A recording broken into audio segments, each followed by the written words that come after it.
Anthony Jackson passed away this week, and I think it's important to take a minute to reflect on his legacy, because Anthony was more than that bassist you see on Instagram as you're scrolling. Anthony was a bassist's bassist. He was an artist that took the instrument to a whole new level.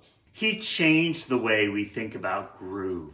He reimagined what the bass could be, and he gave legitimacy to an instrument that many people never considered capable of making serious art.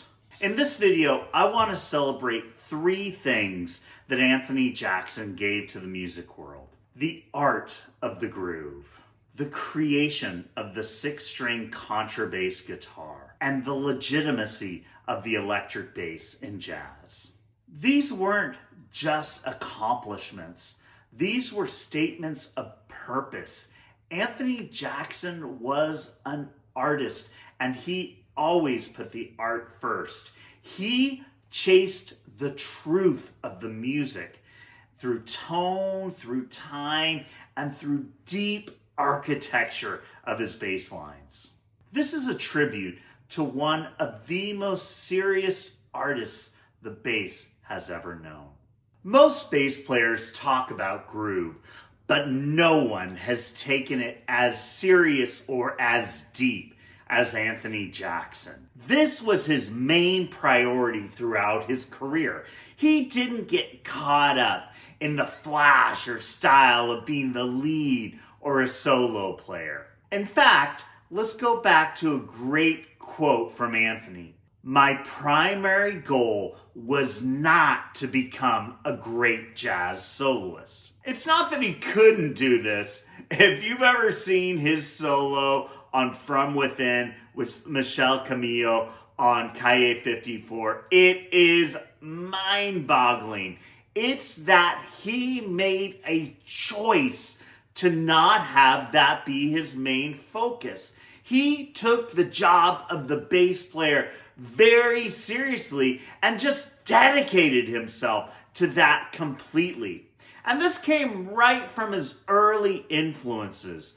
Jackson was a devout follower of James Jamerson, knew all those lines inside out, and studied his style deeply.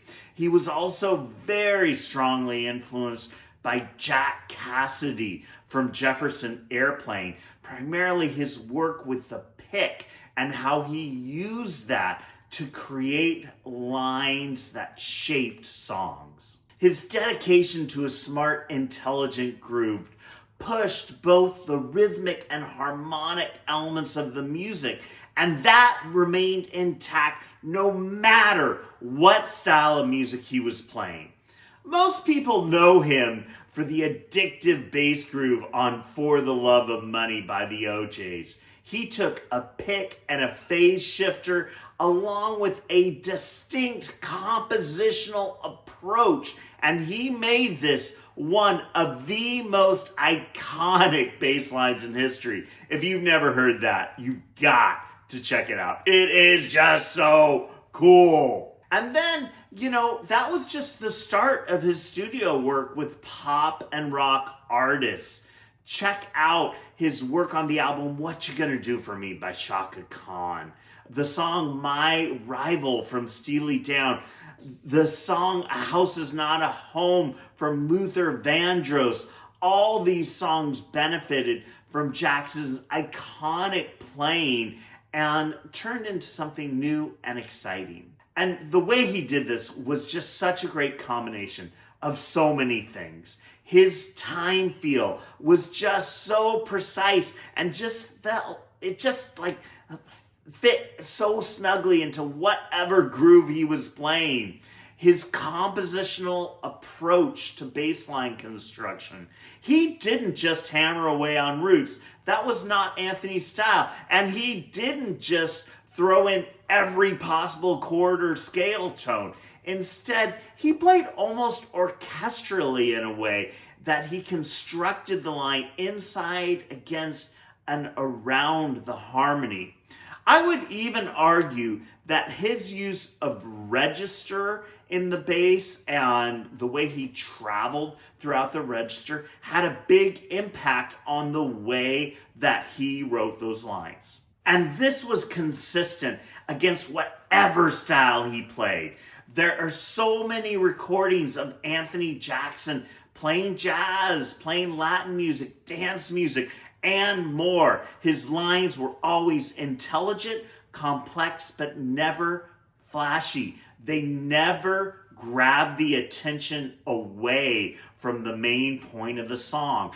They sat inside the band and supported the band. And you might never notice them, but if you dig in deep and you analyze, it is unbelievable what Anthony would put together. I owe a huge debt of gratitude to Anthony Jackson because he brought this beautiful instrument, the six-string bass, to life. But it wasn't out of a need for flash or overindulgence, as too many of us, myself sometimes included, get caught up in. This was born out of necessity. Like so many of us, Anthony started on four-string bass, but he soon discovered that he needed the extra range that a six-string bass provides. Anthony was 16 in 1968, and he was shedding along with some Jimmy Smith organ recordings. Now, Jimmy Smith probably was playing those bass lines with his feet on the organ and had a massive range. It's like that piano-like quality that is on the six-string bass today. Anthony heard that and he realized that he needed another string on the bottom of the instrument and another string on the top of the instrument to capture that same sort of walking bass that Jimmy Smith was creating on those recordings. And right away, listen to this Anthony Jackson quote. "The name came to me immediately, a contrabass guitar," which is what I went with. This is a beautiful thing. It's almost symphonic in nature. And right away, we see the seriousness with which Anthony took this instrument. And this was not just a passing fancy. This was something that he saw as a necessity to create his art.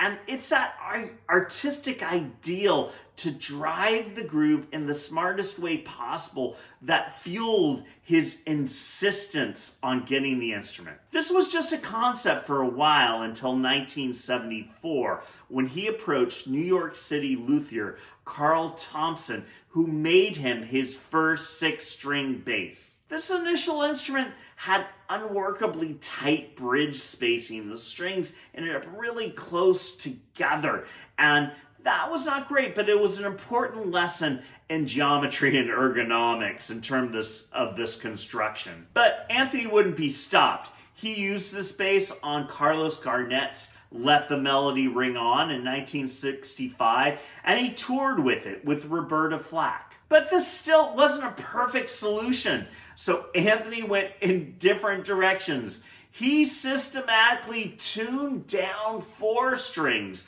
for recording sessions. He'd take that low E string and tune it down a third, a fourth. So he'd go down to C sharp C, B on that low string right there. And he used that with sessions for Diana Ross, Chaka Khan, Luther Vandross.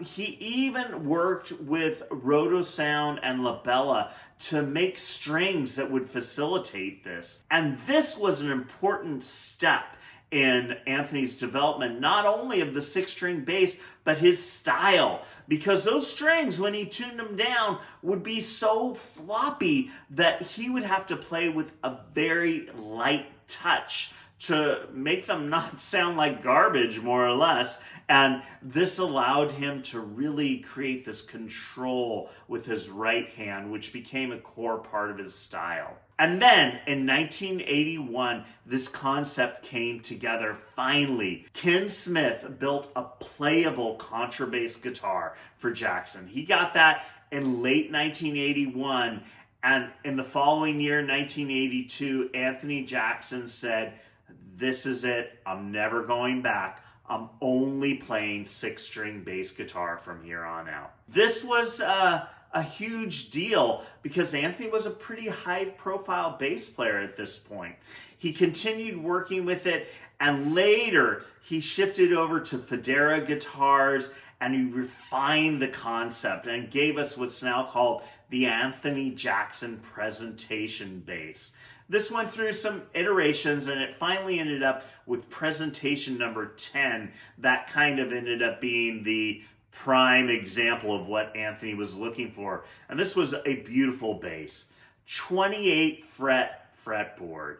It was simplified wooden structure, custom Aero dual coil pickups, and an XLR output that gave him really powerful lows, extreme clarity, and just like the best audio signal he could get. Beautiful, beautiful instrument.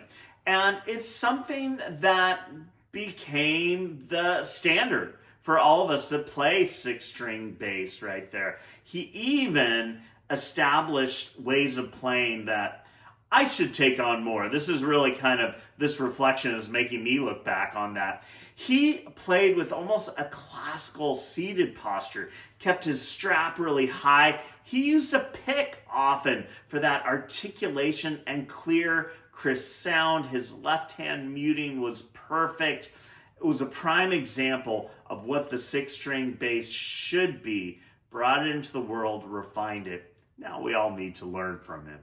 Jazz was born as an acoustic music, and despite the innovations of musicians in the 60s and 70s, or even on into the future, most people continued to see it still as an acoustic music. And as much as I love the upright bass, it's safe to say that it was kind of a crime that it was the only bass seen as a possibility for real jazz. But Anthony Jackson changed all that. It wasn't that Anthony was the first to play electric bass in jazz. There were folks like Monk Montgomery or Roy Johnson who adopted the electric bass early. But the difference was they played more or less the same thing that they would have played on the upright bass. They just transferred it to the electric. Anthony conceived the instrument as something unique and all its own, and he looked for those possibilities in the context of jazz. Sure, he could swing, but that wasn't where the story ended. From early in his career, Anthony was playing jazz. He held the bass chair in Horace Silver's group in the early 70s. But again, let's go back to this quote from Anthony. "My primary goal was not to become a great jazz soloist.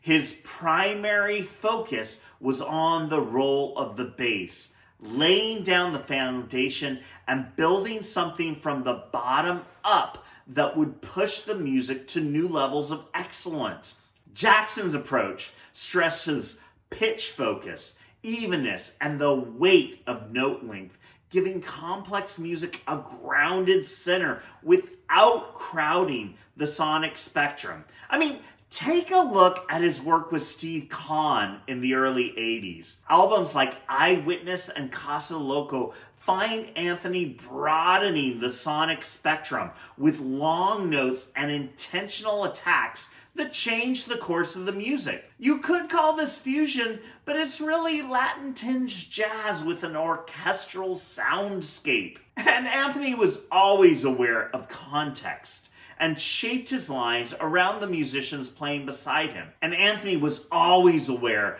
of context and shaped his lines around the musicians playing beside him, even when he was playing with extremely busy pianists. Some great examples of that are his work on Chick Corea's The Leprechaun, or with Michel Camilo, who he played with a lot, but check out the album Rendezvous. He grounded that virtuosity that was coming from the pianist and the complexity of their work with a massive time feel and orchestral low register. Or take his work with Tanya Maria on Made in New York or The Lady from Brazil.